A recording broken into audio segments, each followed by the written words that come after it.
हे कृष्णा। आप सब कैसे हैं? मैं बहुत खुश हूँ और उम्मीद करती हूँ आप सब बहुत खुश होगे। आप चैंटिंग कर रहे हो, आप गौरांग महाप्रभु के बारे में जान रहे हो। इससे ज़्यादा सुंदर गुड फॉर्चून और हो ही क्या सकता है। तो संतों की कृपा से ऐसा गुड फॉर्चून अराइज होता है हमारे जीवन में। तो भगवान के शास्त्र पढ़ के संतों की कृपा प्राप्त करो, शास्त्रों का अध्ययन करो, हियरिंग करो, चैंटिंग करो। कुछ भी जब तक करोगे नहीं तब तक पता नहीं चलेगा उसका फ़ायदा क्या है, उसका लाभ क्या है। Please listen.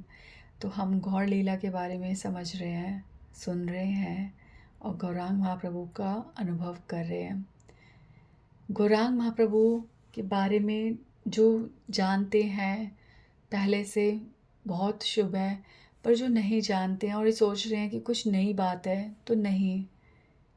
प्लीज़, आप नई बात को अभी जान रहे हैं, आप इसे नया समझ रहे हैं, पर ऐसा नहीं, ये नई नहीं है बात। ये शास्त्रिक बात है। भगवान ने अवतार लिया है, ये शास्त्रों में लिखा है, शास्त्रिक प्रमाण है। और जहाँ से भी आप सुनते हो गौरांग महाप्रभु के बारे में, वो शास्त्रिक है। और मैं जहाँ से पढ़ रही हूँ यानी कि चैतन्य भागवत और चैतन्य चरितामृत, तो वो भी शास्त्रिक है। तो प्रमाण डिस्कार्ड करने से पहले, रिजेक्ट करने से पहले आप उस प्रमाण तक पहुँचिए, जानिए कि क्या ये सत्य है। ठीक है। और समय नहीं है ऐसे ढूंढने का कि हम चेक करें। तो प्लीज़, सत्य को पहचानने का सिर्फ एक ही तरीका है कि एक बार आप हृदय से बोलो, जय श्री कृष्ण चैतन्य, जय श्री कृष्ण चैतन्य, जय गौर हरि, जय गौर हरि। एक बार, प्रतिदिन एक बार हृदय से गौरांग महाप्रभु को पुकारो, प्रार्थना करो। देखो देखो देखो कैसे जीवन में परिवर्तन आएगा, कैसे हृदय नरम होता जाएगा, बहुत सुंदर हो जाएगा जीवन। Please believe. तो हम चैतन्य भागवत से सुनेंगे अब गौरांग महाप्रभु की लीला। तो गौरांग महाप्रभु का जन्म हो चुका है, ठीक है। हमने सुना वहाँ पे कि जब पूर्णमासी थी, पूर्ण चंद्रमा था, उस दिन गौरांग महाप्रभु ने अवतार लिया, ग्रहण लगा था। तो एक कोइंसिडेंस ये हुआ कि सब लोग भगवान का नाम पुकार रहे हैं चंद्र ग्रहण में भय के कारण। भगवान की हरि हरि हरि से चारों ओर उच्चारण हो रहा है। तो भगवान ये प्रूफ करते हैं कि भगवान क्या, जहाँ नाम पुकार जाते हैं भगवान अब प्रकट होते हैं। तो यही स्थिति में ही गौरांग महाप्रभु ने भी जन्म लिया है। तो अब गौरांग महाप्रभु का जन्म हो चुका है और हम चैतन्य भागवत आदि खंड से ये चैप्टर 4 पढ़ रहे हैं, जिसका नाम है the name giving ceremony, childhood pass times and the kidnapping. ठीक है, गौरांग महाप्रभु को नाम दिया गया है, उनका नामकरण होगा इसमें, और उनके पास टेंस, उनकी लीलाएं होंगी बचपन की, और उनको किडनैप कर लिया था किसी ने, भगवान को। तो ये सब हम अब पढ़ेंगे। तो जब चैतन्य भागवतम पढ़ते हैं ना, it's so wonderful, so wonderful. Vrindavan Das Thakur ji शुरू में भगवान के लिए प्रार्थनाएं जो कर रहे हैं, और अंत में जब चैप्टर ख़त्म करते हैं तो ब्लेसिंग्स देते हैं कि जिसने इसे पढ़ा उसके साथ उसको कृष्ण भक्ति मिले, उसको, मतलब ऐसे ऐसे वर्ड्स बोलते हैं। मैं ये कहती हूँ कि भगवान, मैंने पढ़ा और वृंदावन दास ठाकुर जी कह रहे हैं कि जिसने ये पढ़ा उसको ये आशीर्वाद मिले। तो अब आपको ये पूरा करना पड़ेगा, क्योंकि एक भक्त ने आशीर्वाद दिया है, तो you have to fulfil their words. ठीक है। तो अब क्या बोलते हैं, आपको ये उनके शब्द तो पूरे करने पड़ेंगे। तो आप दो मुझे भक्ति। तो लग रहा है उसी का असर है। मैंने चैतन्य भागवत पढ़ती हूँ कि चैतन्य चरितामृत जब भी पढ़ती हूँ, कोई भी ग्रंथ पढ़ती हूँ, और रामायण में भी तुलसीदास जी आशीर्वाद देते हैं। तो प्लीज़, जब वो ब्लेसिंग्स देते हैं ना, तो फील इट, हाथ बढ़ाओ, ब्लेसिंग्स लो। ठीक है। तो यहाँ पे बोल रहे हैं, all glories to the lotus eyed moon like Lord Chaitanya, all glories to all your loving devotees. Gauranga Mahaprabhu जिनकी कमल नयन है, जिनका मुख चंद्रमा की तरह है, उनकी जय हो और उनके भक्तों की जय हो, जो हृदय के अंधकार को मिटाते हैं, जो कलयुग के अंधकार को मिटाते हैं। मैं उनकी सेवा और उनकी पूजा करता हूँ। ठीक है, तो जगन्नाथ मिश्र जी के घर में श्री कृष्ण चैतन्य गौरांग महाप्रभु का जन्म हुआ है। ठीक है, सब लोग चारों दिशाओं से, चारों भुवन से सब लोग भगवान के दर्शन करने आ रहे हैं। तो देवता भी आ रहे हैं, नर भी आ रहे हैं, सब लोग दर्शन कर रहे हैं। और उस टाइम पे कुछ लोग मंत्र गा रहे हैं, विष्णु रक्षा मंत्र। भगवान विष्णु से प्रार्थना कर रहे हैं कि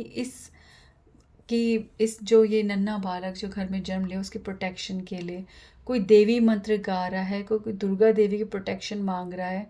इस तरह से सब जो है वो निमाई जो गौरांग महाप्रभु है उनके लिए प्रार्थना कर रहे हैं।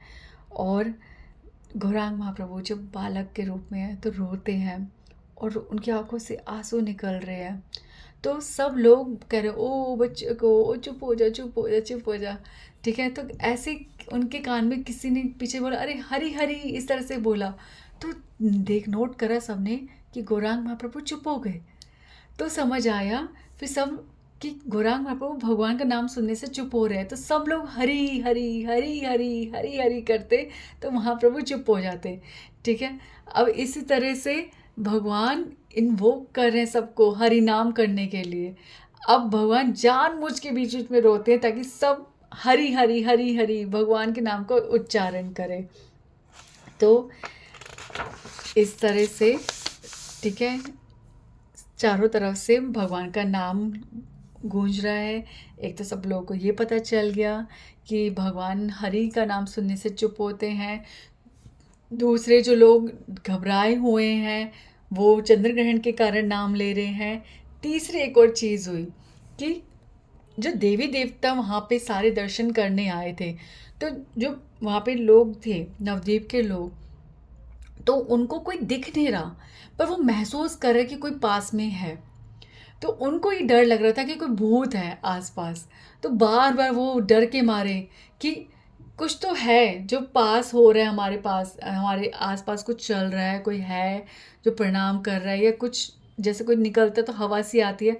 तो वो घबरा रहे हैं और डर के मारे ऐसे लोग क्या बोल रहे हैं, नरसिंह नरसिंह नरसिंह नरसिंह, भय के कारण। तो हर तरह से मतलब भय, उल्लास और अनेकों कारणों से भगवान हरि का उच्चारण हो रहा है, भगवान के नाम का उच्चारण हो रहा है। तो इस तरह से भगवान का 1 मंथ तक, ऐसे ही राम जी का जब जन्म हुआ था तब भी 1 मंथ तक, और श्री कृष्ण का जन्म हुआ था तब भी 1 महीने तक जन्मोत्सव चला था। सेम 1 महीने तक किसी को पता ही नहीं चला कि कब दिन हो रही थी, कब रात हो रही थी, और सब उत्साह में थे। 1 महीना बीता, शची माता को गंगा जी में स्नान कराने के लिए ले गए, उनको शुद्ध करने के लिए जो कस्टम्स होते हैं वो किए गए। ठीक है, और इस तरह से सारे कस्टम्स पूरे किए जाते हैं। अब क्या होता है कि भगवान जब बालक होता है तो उसके सामने चावल, केला और ऐसे अलग अलग चीज़ें रखी जाती हैं। ठीक है, और बच्चे का टेस्ट देखा जाता है कि बच्चा किस चीज़ को टच करता है। तो भगवान ने किस चीज़ को टच करा, अनेकों चीज़ें रखते हैं। ठीक है, ग्रंथ रखते हैं, सब कुछ रखते हैं, इंस्ट्रूमेंट्स रखते हैं, किताबें रखते हैं और खाने की चीज़ें रखते हैं, जिससे पता चले कि बच्चे का स्वाद क्या है, बच्चे के जीवन में, जब बच्चा जीवन में किस प्रकार की रुचि रखेगा। तो महाप्रभु ने, गौरांग महाप्रभु ने किसको पकड़ा, किस पे हाथ रखा, श्रीमद् भागवतम में। तो उन्होंने श्रीमद् भागवतम को चूज़ करा। और इससे पहले क्या हुआ था कि भगवान के लिए भगवान का नाम रखा गया। ठीक है, तो भगवान का जब नाम रखा गया तो जो लेडीज़ थी वो डिस्कस कर रही थी कि ये जो बालक है, ये जो बालक है, इसका आगे एक और भेद है कि चैतन्य महाप्रभु के पहले, ठीक है, 8 कन्याएं हुई थी शची माता की, 8 पुत्रियां, और वो 8 पुत्रियां समाप्त हो गई थी। उसके बाद विश्वरूप, ठीक है, उनके बड़े भाई विश्वरूप का जन्म हुआ, और दूसरे चैतन्य महाप्रभु थे।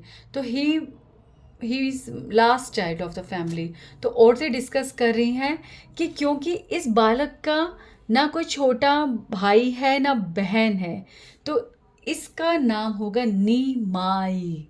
नीमाई, जिसका अर्थ होता है कि इसके कोई छोटे भाई बहन नहीं है, ठीक है, छोटे भाई मतलब आगे और कोई संतान नहीं होगी। तो इस तरह से निमाई। दूसरा निमाई कि वो नीम के पेड़ के नीचे हुए, ये भी कहा जाता है कि इसलिए उनका नाम निमाई पड़ा, ठीक है।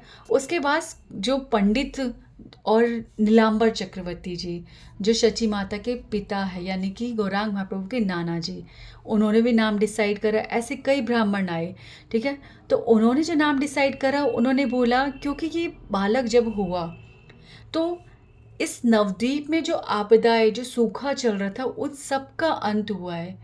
जैसे हरियाली आ गई है, हर कमी जो पूरी हो गई है, तो इसलिए इस बालक का नाम विश्वरूप होगा, सॉरी विश्वाम्भर होगा। विश्वाम्भर, विश्वाम्भर मतलब जो विश्व की सारी ज़रूरतों को पूरा करते हैं। तो और ये डिसाइड हुआ कि, और उनका जो नाम है वो नक्षत्र गणना के हिसाब से भी विश्वम्भर निकल रहा है, ठीक है। इस तरह से ये डिसाइड हुआ कि उनका मूल रूप से नाम होगा विश्वम्भर, ठीक है, और दूसरा सेकंड नाम होगा निमाई, जो उनको प्यार से पुकारा जाएगा। तो विश्वम्भर, अब हमारे लिए विश्वम्भर का अर्थ क्या है? विश्वम्भर यहाँ पे तो कहा कि जिसने फैमिली की, परिवार की और अपने आसपास सबकी ज़रूरतें पूरी कर दी, उसका नाम विश्वम्भर। पर हमारे लिए विश्वम्भर वो जो पूरे विश्व को प्रेम से भर देंगे, वो है विश्वम्भर हमारे लिए। तो इस तरह से ये नाम की जो है नामकरण सेरेमनी होती है। उसके बाद चैतन्य महाप्रभु भागवतम में हाथ लगाते हैं, और इस तरह से सबको बहुत प्रसन्नता होती है, क्योंकि जगन्नाथ मिश्र भी एक अच्छे खासे स्कॉलर हैं, पंडित हैं, तो उन्हें बहुत प्रसन्नता होती है कि चैतन्य महाप्रभु ने भागवतम को हाथ लगाया। तो इस तरह से चैतन्य महाप्रभु अब अपने घुटनों पर चलना शुरू हो गए हैं। भगवान बहुत नटखट लीलाएं करते हैं। भगवान कभी कभी सांप को पकड़ लेते हैं। तो एक बार बहुत बड़ा सांप जो है चैतन्य महाप्रभु के पास आया, और चैतन्य महाप्रभु ने उसको पकड़ लिया, और चैतन्य वो सांप जो है कॉइल की तरह, ठीक है, ऐसे गोल गोल गोल गोल घूम गया, और भगवान चैतन्य महाप्रभु उस पर लेट गए। और सारे लोग देखा ये क्या हो रहा है, ये गौरांग महाप्रभु ऐसे कैसे, निमाई ये क्या कर रहे है तू, निमाई इधर आ। सब डर गए हैं और सांप को भगा रहे हैं, और वो उठ ही नहीं रहे, उठने को तैयार ही नहीं है, और सब भयभीत हो रहे हैं। फिर सब लोग जो है हैरान हो रहे हैं कि ये किस प्रकार का दिव्य बालक है, कि इसको भय नहीं लग रहा। फिर निमाई को ज़बरदस्ती उठाते हैं और सांप को भगाते हैं। और वो जो सांप थे ना, वो कौन थे? अनंत शेष जी, जो अपने भगवान से उनका स्पर्श पाना चाहते हैं, उनसे मिलना चाहते हैं, और वो सर्प के रूप में आए थे, और इसलिए भगवान उनके ऊपर लेटे हैं, क्योंकि वो संकर्षण है, तो उनको वो मिस कर रहे हैं, इसलिए वो भगवान उनकी इच्छा को तृप्त कर रहे हैं, और दोनों का मिलन होता है। पर सब लोग बहुत घबराते हैं। कोई जो बंगाली लोग हैं बोले गरुड़ गरुड़ गरुड़, इस तरह से टेंशन ले रहे हैं कि क्या कर दिया मेरे पुत्र ने, एक सर्प को टच कर दिया, उसके मतलब कुछ हुआ तो नहीं, कोई हानि तो नहीं पहुंची, कोई डंक तो नहीं मार गया, इस तरह से। और सब लोग सांप को हटा रहे हैं, पर निमाई बार बार सांप की तरफ ही भाग रहे हैं। तो इस तरह से भगवान जो है बचपन की लीलाएं कर रहे हैं। उसके बाद मैं सामने ही बुक है ना, साथ साथ चल रही हूँ। अच्छा, अब भगवान जो है, भगवान जैसे जैसे बड़े हो रहे हैं, भगवान सुंदर तो है, पर अब और सुंदर बड़े जा रहे हैं। उनके जो कर्ली कर्ली बाल है, उनके चेहरे पर आते हैं।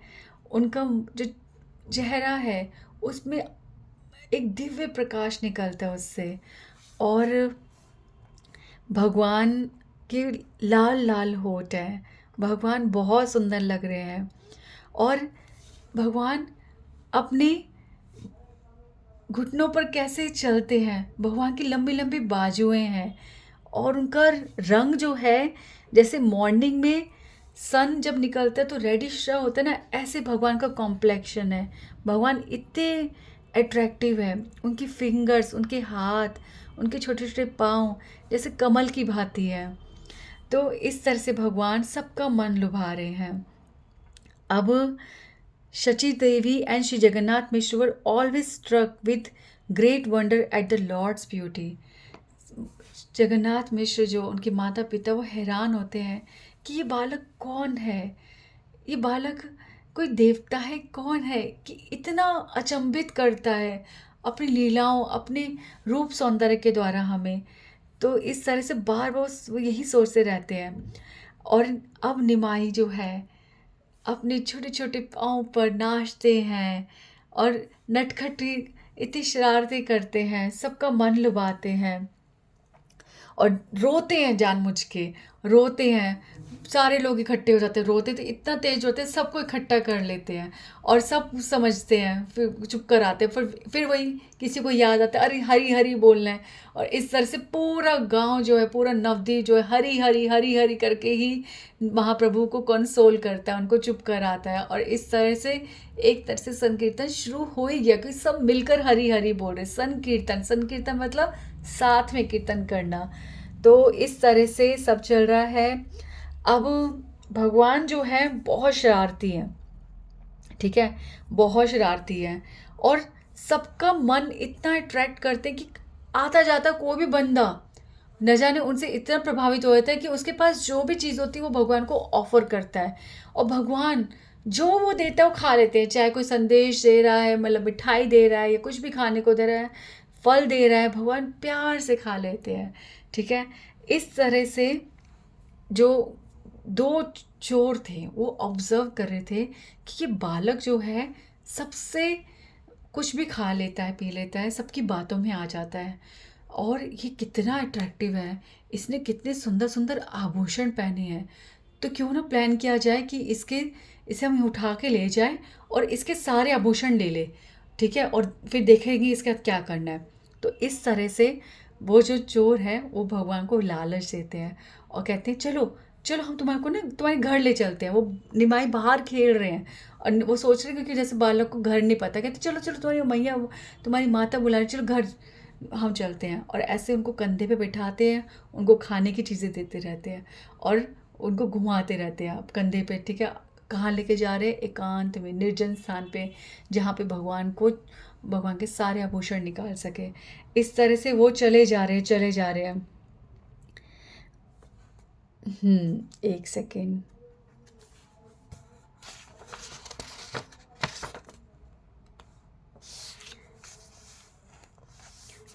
तो वो भागे, चाहे वो चले जा रहे हैं, भगवान को लेके जा रहे हैं।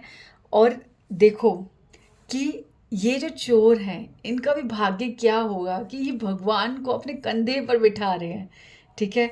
तो यहाँ पे लिखा है the thieves actually gain immeasurable piety. उन्होंने इतने पुण्य कमाए हैं कि आज स्वयं भगवान उनके कंधे पर बैठे हैं।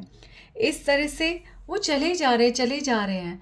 और वहाँ यहाँ पर सारे लोग आसपास के सब निमाई निमाई करके पुकार रहे हैं, चिल्ला रहे हैं, रो रहे हैं कि निमाई कहाँ गया, निमाई कहाँ गया। और भगवान क्या लीला करते हैं कि वो जो चोर है घूम फिर के इतना लंबा जो सोच रहे हैं कि वो अपने अपने एकांत स्थान पे जहाँ पे चोरी करके वहाँ करनी है वहाँ पे पहुँचेंगे, वो घूम फिर के वहीं जहाँ गौरांग महाप्रभु का घर है वहाँ पे आ जाते हैं। और जैसे ही वो कंधे से उतरते हैं वो सोचते हैं कि उतारो उसके आभूषण उतारो। वो देखते हैं ये क्या, ये तो हम वहीं स्थान पे पहुँच गए। और इस तरह सारे लोग जो हैं बड़ा खुश होते हैं निमाई को देख के। और भगवान जाकर सीधा जगन्नाथ मिश्र की गोदी में चढ़ जाते हैं। और इस तरह से उन चोरों को कुछ नहीं समझ आया कि उनका फॉर्चून किस तरह से जगा। और वो अचंभित रह गए कि क्या हुआ, कि हम कहाँ गए थे और कहाँ आ गए। इस तरह से भगवान अनेकों लीलाएं करते थे। ठीक है। अब जो है इसके बाद एक बहुत सुंदर लीला है और बहुत महत्वपूर्ण लीला भी है कि जगन्नाथ मिश्र जी के घर में हमेशा साधु आते थे और वो उनका सदैव आदर सत्कार करते थे। तो एक बार एक ब्राह्मण जो है वो जगन्नाथ मिश्र के घर आए और जगन्नाथ मिश्र उनको बहुत आदर सत्कार किया और उनसे प्रार्थना की कि आप आज हमारे घर में ही स्थान ग्रहण करें और भोजन ग्रहण करें। तो ब्राह्मण ने बताया कि मैं अपने बाल गोपाल को भोग लगाता हूँ स्वयं बनाकर, तो आपकी इच्छा हो तो आप उस सब सामान तैयार कर दीजिए, मैं भगवान को अपने गोपाल मंत्र में मेडिटेशन के द्वारा, ठीक है, ध्यान में जाकर भगवान को भोग लगाऊंगा। तो इस तरह से जगन्नाथ मिश्र जी, ये रात्रि का समय है, ठीक है, जगन्नाथ मिश्र जी ने सारे किचन साफ करी और उनके लिए सारे सामान जोड़ा ताकि वो कुकिंग कर पाए। इस तरह से ब्राह्मण जो है उन्होंने कुकिंग शुरू करी, चावल बनाए, मिठाई बनाई, सब्जी बनाई और जैसे ही भगवान को भोग लगाने बैठे उन्होंने आंखें बंद करी और अपना मंत्र आरंभ करा और भगवान को बस ऑफर कर रहे हैं। उन्होंने देखा एक छोटा सा बालक उनके सामने आ गया है और वो हाथ भर के चावल उठा के खा रहा है और इसने देख के वो ब्राह्मण चिल्ला रहे हैं कि देखो देखो ये कौन बालक है, देखो इसने मेरा सारा भोग खराब कर दिया, इससे मेरा सब खराब कर दिया, मैं भगवान को भोग कैसे लगाऊं। जगन्नाथ मिश्र आके देखते हैं कि निमाई ने ये क्या करा, ब्राह्मण का भोग जो वो भोग लगा रहे भगवान को, उसे झूठा कर दिया और सर पे हाथ रख के रो रहे हैं, ये क्या कर दिया, कि कितना बड़ा पाप कर दिया, ब्राह्मण की पूजा में बाधा डाल दी। और इस तरह से निमाई को क्रोध कर रहे हैं और एकदम से मारने के लिए आ रहे हैं। तो ब्राह्मण कहते हैं नहीं नहीं नहीं, आप अपने बालक को मार क्यों रहे हैं, इसमें इसकी क्या गलती है, वो तो छोटा बालक है, उसे क्या पता क्या सही क्या गलत है, अब इस तरह से मारिए ना, कोई नहीं कोई नहीं। पर जगन्नाथ मिश्र जी बहुत पछताते हैं कि किस प्रकार से ब्राह्मण की पूजा में बाधा पड़ गई है। वो बहुत क्षमा मांगते हैं, उनसे प्रार्थना करते हैं कि कृपा कीजिए एक बार और भोजन बना लीजिए, सिर्फ एक बार। तो फिर बड़ी मुश्किलों के बाद सब लोगों के कहने से वो ब्राह्मण फिर से मानते हैं और फिर से किचन साफ़ की जाती है और सारे सामान जोड़ा जाता है और फिर वो ब्राह्मण जी से प्रार्थना की जाती है कि आइए आप भोग बनाइए। तो फिर वो भोग बनाते हैं। जब वो भोग बनाते हैं, सब कुछ कर लेते हैं, तब जगन्नाथ मिश्र जी कहते हैं कि इस बार ना आप चिंता मत कीजिए, मैंने बालक को ना पड़ोसियों के घर भेज दिया है। ठीक है, अब वहाँ पड़ोसियों के यहाँ गए हैं, सब लोग जो स्त्रियाँ हैं वो बातें करें, निमाई ये क्या करा तूने, तू अपने कुल को खराब करना चाहता है, उस पर लांछन लगाना चाहता है, एक ब्राह्मण की सेवा में बाधा उत्पन्न कर रहा है, ये तेरे कहाँ का धर्म है, तो एक ब्राह्मण के बनाया हुआ भोजन तू खा रहा है, ब्राह्मण से कभी सेवा लेते हैं। तो कि भगवान कैसे लीलाओं में किस तरह से किसी को संकेत ना हो और सत्य बोल रहे हैं कि मैं तो सदैव ही ब्राह्मणों का हाथ का बना भोजन खाता हूँ, इसमें कौन सा वो है, पाप है, कोई दिक्कत नहीं, मैं तो सदैव ही खाता हूँ। किसी को कुछ समझ नहीं आ रहा, भगवान सत्य बोल रहे हैं। इस तरह सब जो है भगवान को अपनी गोदी में ले रहे हैं, भगवान से बातें कर रहे हैं और प्यार प्यार से डांट रहे हैं और आनंद में डूब रहे हैं। सब स्त्रियां निमाई को प्रेम करे जा रही है। इस तरह से भगवान ने क्या बोलते हैं सबके गोदी में जा रहे हैं। तो एक स्त्री ने पूछा कि निमाई तुम ऐसा क्यों करते, जो वो भोग लगा तुम वहाँ पे क्यों गए। तो उन्होंने बोला कि वो जो ब्राह्मण है वो मुझे बुला रहा है, तभी तो मैं भोजन करने जा रहा हूँ, नहीं तो मैं क्यों जाऊँगा। तो फिर इस तरह से वो फिर क्या उनको उसे उतारा और स्त्रियां हंस रही हैं, बातें कर रही, देखो निमाई कैसे बातें करता है, और स्त्रियां अपनी अपनी बातों में लग गई जैसे ऑलवेज लग जाती हैं और भगवान फिर से दाएं बाएं हो जाते हैं। उधर से वो ब्राह्मण अपना गोपाल मंत्र का ध्यान करना शुरू करते हैं और जैसे ही गोपाल मंत्र शुरू करते हैं और अपने बाल गोपाल को पुकारते हैं कि आओ भोजन करो, तो हमारे बाल गोपाल निमाई फिर से वहाँ पहुँच जाते हैं और खाना शुरू कर देते हैं। और फिर वो ब्राह्मण फिर से छाती पीट के चिल्ला रहे हैं, हे प्रभु, क्या हो गया, क्या हो गया, मुझे क्षमा करो, इस बालक ने फिर से भोजन खराब कर दिया, मुझे क्षमा करो। अब की बार जगन्नाथ मिश्र जी बहुत क्रोधित होके आए कि ये क्या हुआ, सारे सबको डांटते, तुम्हें मैंने निमाई संभालने को बोला था, ये फिर से यहाँ आ गया। और बहुत क्रोध में भाग रहे हैं, मार रहे हैं, मारने के लिए बस भाग रहे हैं, और न जाने क्या क्या बोल रहे हैं कि इस बार तो मार के ही छोड़ेंगे। और उसी टाइम वो ब्राह्मण कहते हैं कि नहीं, आप ये मत कीजिए, आप कैसा व्यवहार कर रहे हैं, आप पंडित हैं, आप इस बालक को क्यों मार रहे हैं, मेरा ही भाग्य नहीं है, मैं सन्यासी ठहरा, मैं जंगलों में फिरता हूँ, मैं सदैव फल और सब्जियों पर आधारित हूँ, मुझे तो बिना किसी प्रयास के अगर ये पका हुआ भोजन मिल जाता तो मैं खा लेता हूँ, नहीं तो मैं इस पर निर्भर नहीं हूँ। और मेरे गोपाल, मेरे कृष्ण नहीं चाहते कि मैं भोजन ग्रहण करूँ, तो मैं कुछ नहीं हो सकता। इसमें बहुत सुंदर एक बात लिखी है, एक बात बताती हूँ।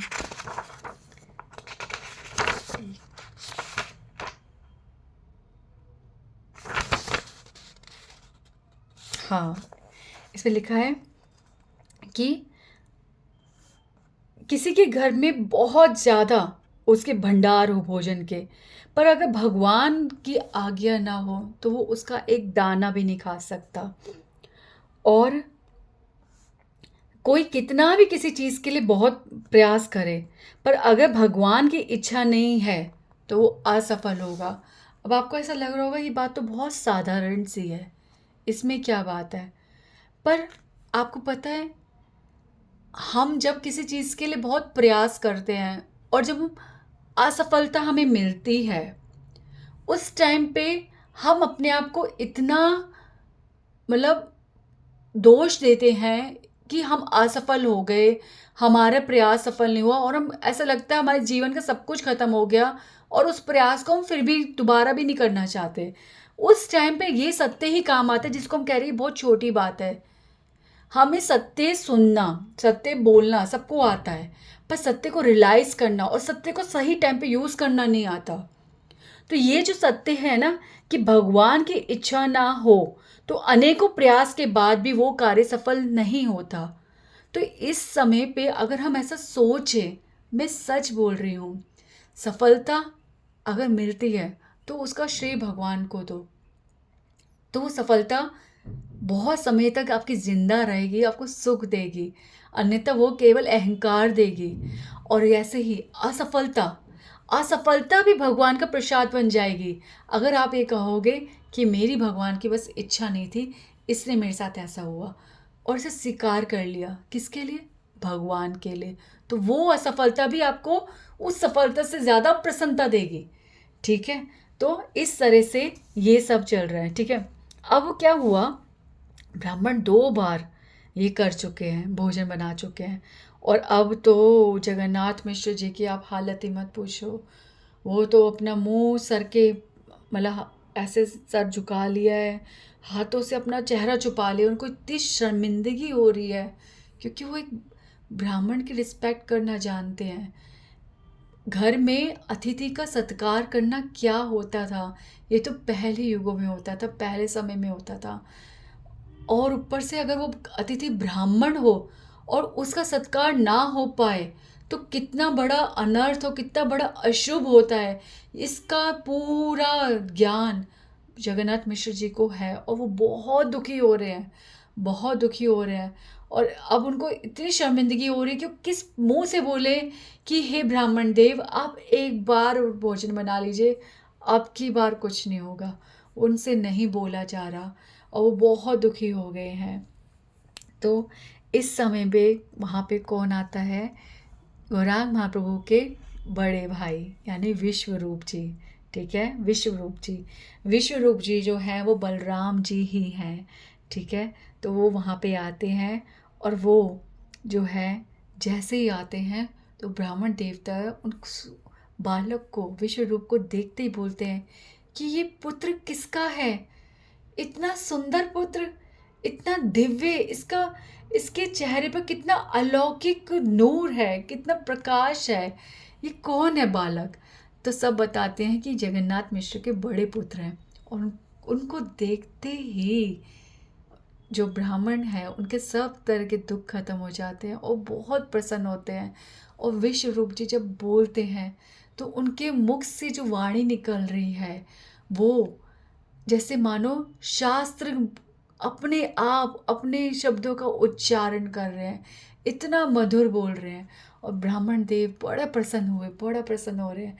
फिर विश्वरूप जी कहते हैं, मैं जानता हूँ कि आप जो हैं तीर्थ स्थानों में जाते हैं, आप सब जगह भ्रमण करते हैं, आप ये सोचते हैं कि आप तीर्थ कर रहे हैं, परंतु आप इतने पवित्र, इतने निर्मल हृदय के हैं कि जिस तीर्थ स्थान पे आप जाते हैं वो तीर्थ स्थान भी जो है पवित्र हो जाता है। इस कारण से आप भ्रमण करते हैं।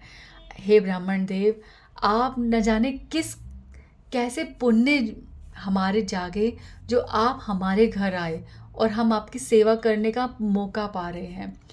तो इस तरह से ब्राह्मण देव को बोल रहे हैं। फिर कह रहे हैं, मुझे बहुत दुख है, मैं सब पता चला मुझे कि मेरे भाई के कारण आप भगवान को भोग नहीं लगा पा रहे और अन्न ग्रहण नहीं कर पा रहे, इसके लिए मैं बहुत क्षमा मांगता हूँ।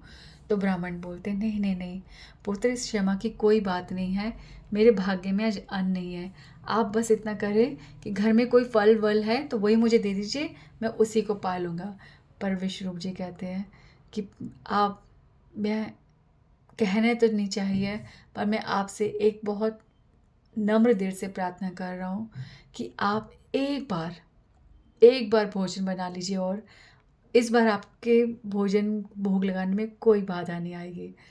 और विश्वरूप जी इतने हृदय से बोल रहे हैं कि ब्राह्मण देवता जी मना नहीं कर पा रहे हैं, वो संकोच कर रहे, ना नहीं निकल रहा उनके मुंह से, हाँ भी नहीं निकल रहा, वो तो केवल उनका मुख देख रहे हैं, उनके मुख से वाणी कैसे निकल रही है, बस उसी में वो मुग्ध हो गए हैं। और सबके आसपास के जब लोग चिल्ला के एकदम से बोल रहे, हाँ जी हाँ, हाँ ब्राह्मण देवता जी आप एक बार और भोजन बनाइए, एक बार और भोजन बनाइए, तब वो होश में आते हैं और फिर हामी भरते हैं, ठीक है मैं एक बार और भोजन बनाता हूँ। और इस बार जगन्नाथ मिश्र जी जो है निमाई को कमरे के अंदर बंद कर दिया है और खुद दरवाजे पे खड़े हो गया और कहते अब देखता हूँ निमाई कैसे बाधा डालता है। तो माता सच्ची माता बोलती हैं, अब तो कोई चिंता की बात ही नहीं है, रात के 2:30 बज रहे हैं, अब तो निमाई बहुत गहरी नींद में सो गया है, चिंता मत कीजिए आप। और ब्राह्मण देवता जी जो हैं, हालांकि वो संकोच कर रहे हैं कि इतना लेट हो गया, भगवान को भोजन खिलाने का समय नहीं है, पर विश्वरूप जी ने इतना सुंदर तर्क दिया कि भगवान की सेवा के लिए कोई समय नहीं निश्चित होता, वो तो हर समय, हम किसी भी समय उनको सेवा दे सकते हैं, वो तो हर समय हमारी सेवा स्वीकार करते हैं। और ब्राह्मण देवता जी ने अब फिर से भोजन बनाना शुरू करा और आंखें बंद करके भगवान को आमंत्रित करा कि आओ भगवान, भोग लगाओ, भोजन ग्रहण करो। और क्या होता है कि भगवान, जो भक्त सदैव भगवान का ध्यान करते हैं, हृदय से पुकारते हैं, उनको भगवान स्वयं दर्शन देते हैं, स्वयं उनकी भक्ति को सफल करने के लिए स्वयं उनके सामने आते हैं।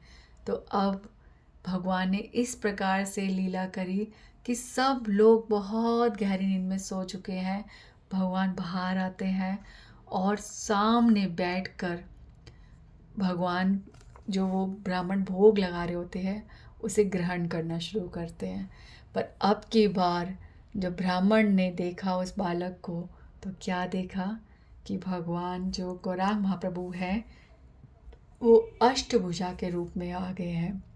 4 हाथ में जो है भगवान के क्या है, गदा, शंख, गदा, पद्म और शंख, गदा, पद्म, ठीक है, और क्या बोलते हैं, चक्र, ठीक है, 4। और दूसरा, बाकी 2 भुजाओं में भगवान के एक हाथ में मक्खन है और दूसरे हाथ मक्खन से खा रहे हैं, ठीक है। तीसरा, भगवान जो बाकी 2 भुजाएं हैं उनसे भगवान बांसुरी बजा रहे हैं। इस प्रकार से अष्टभुजा रूप में भगवान ने ब्राह्मण को दर्शन दिया। अब जब दर्शन दिया तो ब्राह्मण एकदम चकित हो गए, स्वयं भगवान को देख रहे हैं सामने। अब उन्हें समझ ही नहीं आ रहा, उनके सारे शरीर में सात्विक भाव उत्पन्न हो गया है। उनको रोना आ रहा है, वो तेज से चिल्ला रहे हैं, तेज से रो रहे हैं भगवान का रूप देखकर, भगवान से प्रार्थनाएं कर रहे हैं। और इस तरह से भगवान ने उनको बताया कि सेम इसी तरह से जब मैं कृष्ण रूप में था, तब आप नंद बाबा के घर में इसी प्रकार से तीर्थ स्थान करते हुए आए थे, तीर्थों में घूमते हुए हमारे नंद भवन में आए थे, और आपने भोग लगाया था, आपने मेरा दर्शन पाया था। सेम उसी तरह से इस बार भी हो रहा है और आपको दर्शन हो रहा है। पर इस बार मैं भगवान मैंने जन्म इसलिए लिया है क्योंकि मैं चारों दिशाओं में हरि नाम को, हरि नाम संकीर्तन को प्रचारित करूँगा। और आप जो है इस सत्य को किसी को नहीं बताएंगे। इस तरह से भगवान उनको समझाते हैं, उनको दर्शन देते हैं और उनकी तपस्या को सफल करते हैं। और ब्राह्मण जो है मुग्ध हो जाते हैं, भगवान अंतर्धान होते हैं, जाते हैं अपने स्थान पे, फिर जाके लेट जाते हैं। और ब्राह्मण इतने समय तक जो है अपने आप को संभाल नहीं पा रहे, आनंद समेट नहीं पा रहे, रोए जा रहे हैं। उनके सारे शरीर जो पुलकित हो चुका है, काँप रहा है। उनके हृदय की दशा जो है पूरी तरह से वो बिल्कुल अपने आप को संभाल नहीं पा रहे हैं। उनका हृदय बहुत मग्न हो चुका है भक्ति में और भगवान के दर्शनों में। अब वो चेतना बाहर उनकी धीरे धीरे आ रही है, और जब वो देख रहे हैं कि भगवान ने भोग खाया, वो जो चावल है खा रहे हैं, अपने शरीर पर लगा रहे हैं, पूरी तरह से वो मैड हो गए हैं। बिल्कुल उनको कोई ध्यान नहीं, बस भगवान मेरे को दर्शन दिया, बस ये बोले जा रहे मुझे मिले, मुझे मिले। और जैसे ही वो इस तरह से रोर कर रहे हैं, चिल्ला रहे हैं, आवाज़ निकाल रहे हैं, उसी टाइम सारे लोग जागते हैं। और उस टाइम पे फिर वो ध्यान देते हैं कि अरे सब लोग जाग गए, अपने शरीर को साफ करते हैं और अपने आप को संभालते हैं। और फिर देखते हैं सब लोग बहुत खुश होते हैं कि ब्राह्मण देवता जी भोजन ग्रहण कर रहे हैं, यानी कि इस बार सब कुछ सही हो गया, निमाई ने कोई बाधा उत्पन्न नहीं करी, ब्राह्मण ने भोग लगा दिया और अब वो चावलों को खा रहे हैं, प्रसाद को पा रहे हैं। इस तरह से सब हुआ। अब क्योंकि वो ब्राह्मण जी हैं, वो उनको सत्य पता चला। पहले तो उनके हृदय में बहुत आ रहा था कि मैं सबको बताऊं कि तुम कितने भाग्यवान हो कि भगवान ने तुम्हारे घर में जन्म लिया है।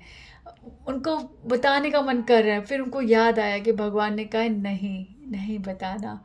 तो वो शांत रहते हैं और नवद्वीप में ही अपना स्थान चुनते हैं, वहीं रहते हैं, सब घरों में भिक्षा करते हैं प्रतिदिन, पर हर दिन गौरांग महाप्रभु के दर्शन करके अपने आप को तृप्त करते हैं। तो ये चल रही है गौर लीला। मैं ना कोई भी गौर लीला में ना जब जो एज इट इज़ जो आ रहा है ना, मैं आपको सब बताऊंगी, ठीक है।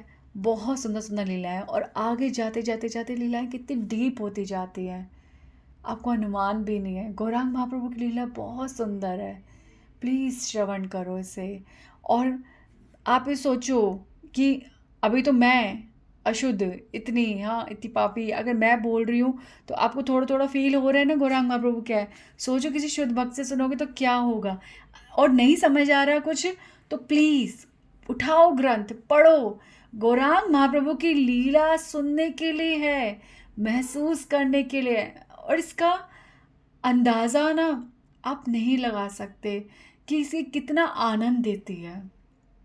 इसलिए ये तभी संभव है जब आप हरे कृष्ण महामंत्र करोगे, आप गौरांग महाप्रभु से प्रार्थना करोगे, उनसे कहो कि ये ग्रंथ जो है मैं समझना चाहता हूँ, मैं इसे इसमें इंजॉय करना चाहता हूँ, मैं भी भक्ति करना चाहता हूँ।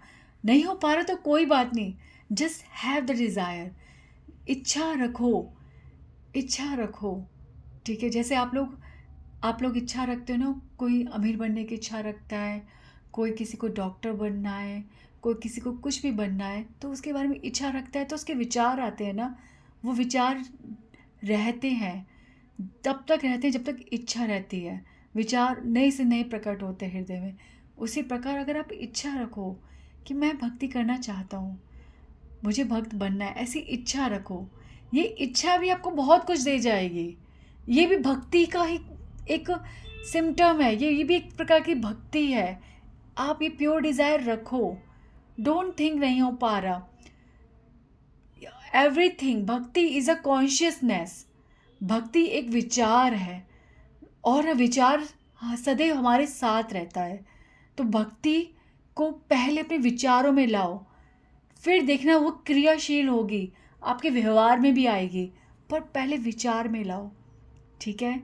Please chant Hare Krishna Krishna Krishna Hare Hare, Hare Ram Ram Ram Hare Hare. And don't forget to chant Panchatattva mantra before हरे कृष्ण महामंत्र। जय श्री कृष्ण चैतन्य प्रभु नित्यानंद, श्री अद्वैत गदाधर श्रीवासादि गौर भक्त वृंद।